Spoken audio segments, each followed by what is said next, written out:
Hey everybody, Shawn Holsinger here from HolsingerSlyShop.com. It's winter time here while I'm releasing this, but my mind's on the summertime. And this year in my area, actually north of my area here, we're going to have the cicada hatch. The brood that's hatching is coming this year in 2025 on the Little Juniata area. It's going to be great in around June sometime, and I'm preparing now for it. So here's a pattern that I'm going to be fishing for the cicadas this year. I hope you like it. Here you're going to see a picture of it, then the material list to tie it.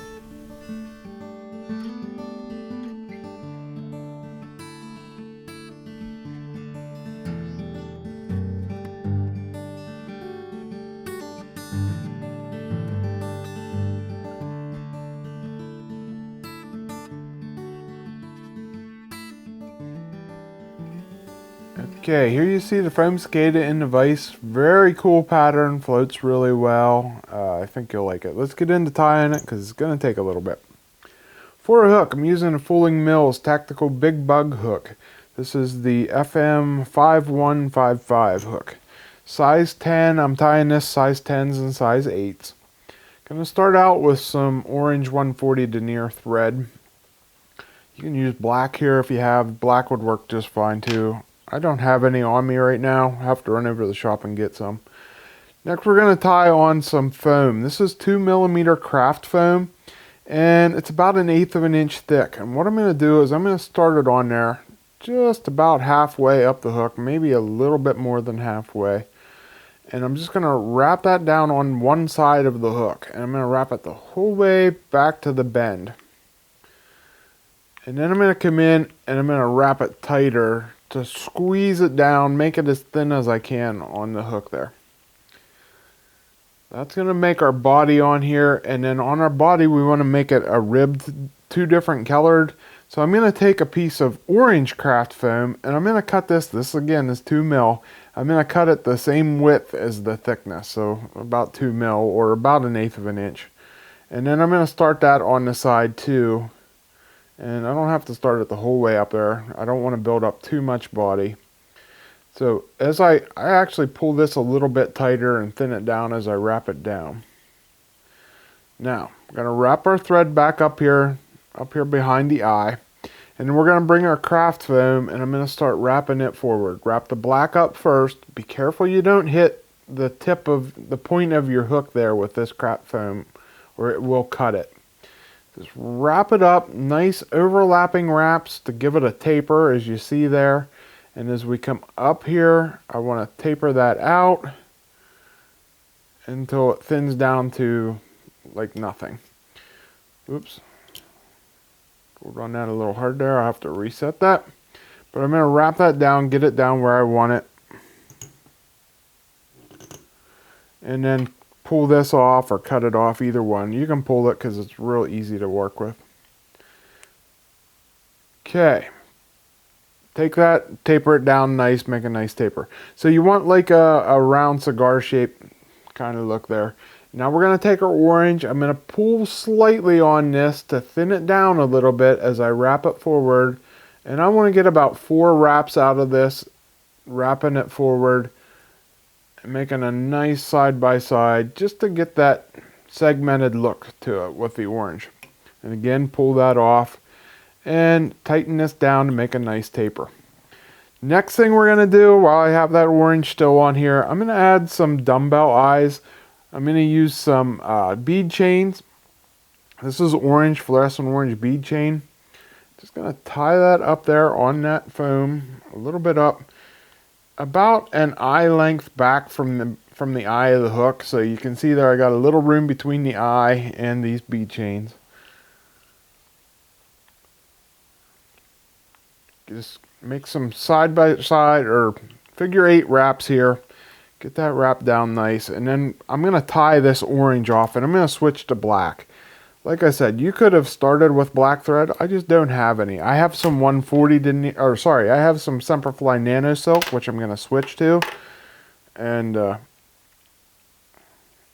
right, just switched it out. I want to get the black in here to cover this up. Either one will work just fine. Okay, the next thing we're going to do is put the wing case on here. or the wing I should say.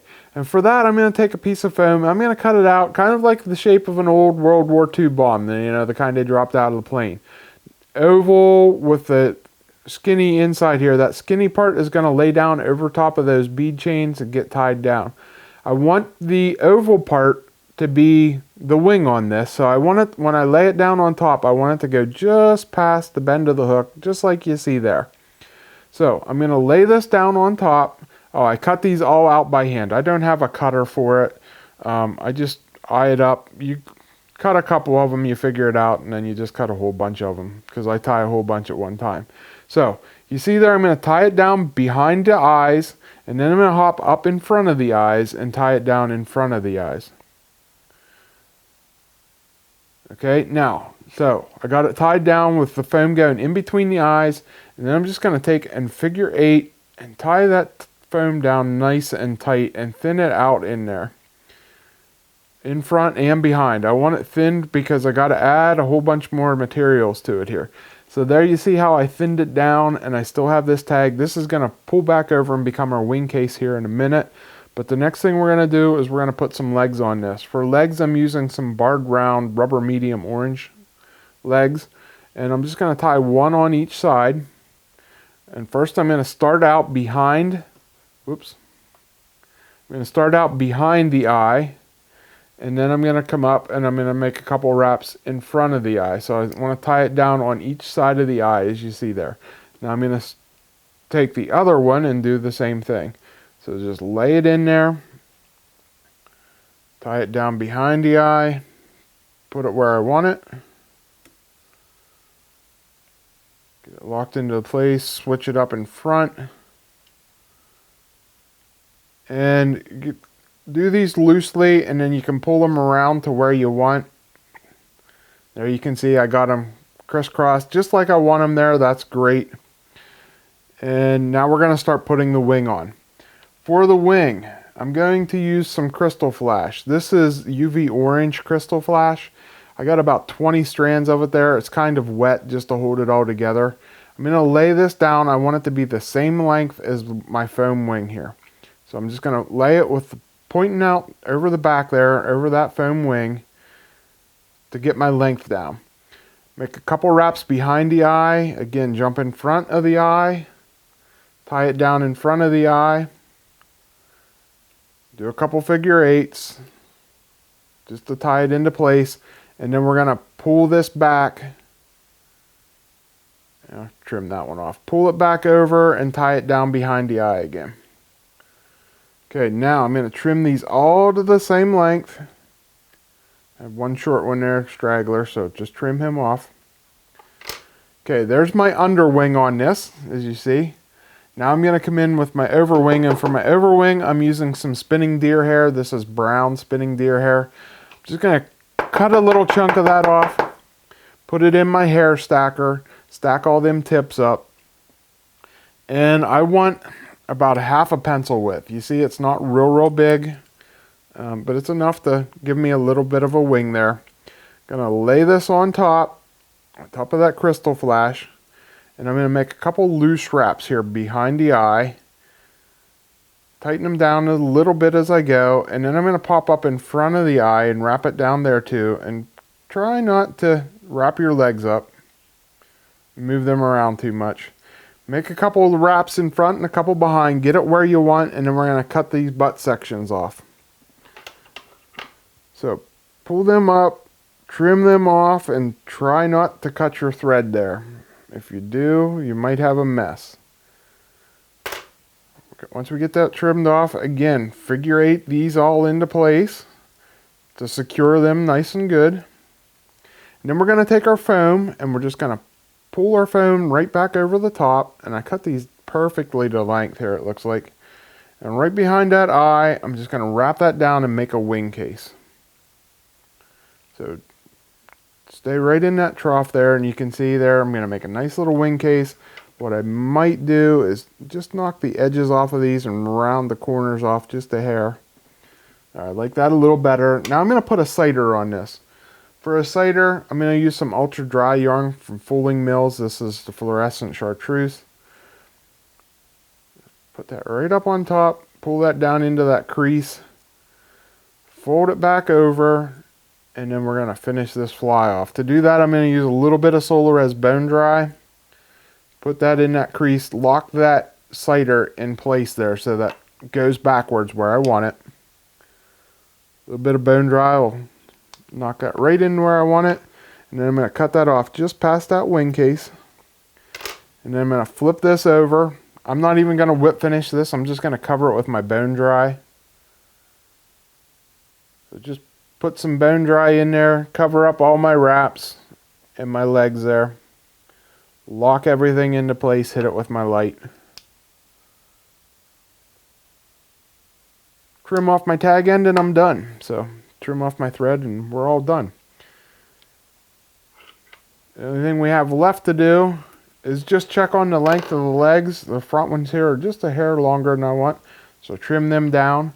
And there you can see, very cool looking pattern. Pretty easy to tie with a little bit of practice.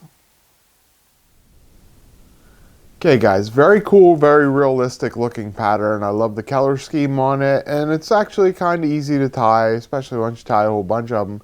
And you're going to want a bunch of them because this is just a great hatch. And my favorite thing when the cicadas come off is trying to get onto some carp. Carp love these things, and it's a blast catching a carp on a fly rod. So I highly suggest targeting carp whenever the cicadas come off in your area.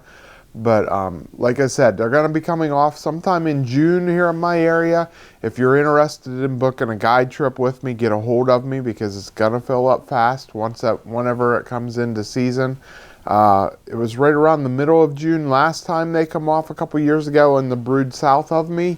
So I'm expecting that time frame. Hope we have good water for it. So anyways, if you want me to tie some of these flies for you, or if you'd like to book a trip, reach out to me at holsingersflyshop@gmail.com. Anything else you need for this, you can find at our shop at holsingersflyshop.com. So thanks for watching, guys. I hope you enjoyed this video, and until next week, I'm Shawn Holsinger.